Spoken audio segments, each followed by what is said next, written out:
ഇത് സ്കോട്ട്ലൻഡിലെ ഞങ്ങളുടെ shopping സെൻറ്ററിലെ fresh fruit juice കിട്ടുന്ന ഒരു ചെറിയൊരു ഷോപ്പ്. പക്ഷേ ഇവിടെ കുട്ടികൾക്ക് ഫ്രഷ് ഫ്രൂട്ട് ജ്യൂസ് ഒന്നും വേണ്ടാന്ന് പറഞ്ഞു.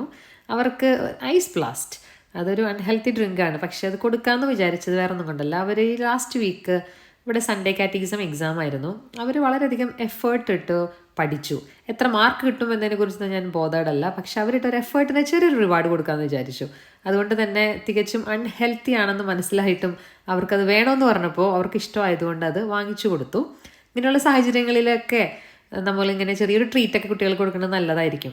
കാരണം നമുക്കറിയാം എപ്പോഴും 100ൽ 100 മാർക്ക് വാങ്ങിച്ചാൽ മാത്രമല്ല നമ്മൾ അവർക്ക് ട്രീറ്റ് കൊടുക്കേണ്ടത്. അവരുടെ ഭാഗത്തു നിന്ന് അവരൊരു എഫേർട്ട് ഇട്ടാലും അതിന് നമ്മൾ അപ്രീഷിയേറ്റ് ചെയ്യണം. അപ്പോൾ അവർക്ക് കൂടുതൽ അച്ചീവ് ചെയ്യാനായിട്ടുള്ളൊരു പ്രോത്സാഹനമാകും. അതുകൊണ്ടാണ് അവർക്ക് ഇങ്ങനെ ഒരു ഡ്രിങ്ക് അത് ഹെൽത്തി അല്ല എന്നറിഞ്ഞിട്ടും അത് അങ്ങനെ വാങ്ങിച്ചു കൊടുക്കാമെന്ന് വിചാരിച്ചത്. എനിക്കാണ് അതൊക്കെ അങ്ങനെയുള്ള ചെറിയ ചെറിയ പാരൻറ്റിങ് ടെക്നിക്കുകളൊക്കെ നമ്മൾ യൂസ് ചെയ്താൽ ചിലപ്പോൾ കുട്ടികളെ ഒന്ന് പ്രോത്സാഹിപ്പിക്കാനും അവർക്ക് പഠനത്തിലൊക്കെ കുറച്ച് ഇൻട്രസ്റ്റ് ഒക്കെ കൂട്ടിക്കൊണ്ടുവരാനൊക്കെ സഹായിക്കുമെന്ന് ഞാൻ വിശ്വസിക്കുന്നു.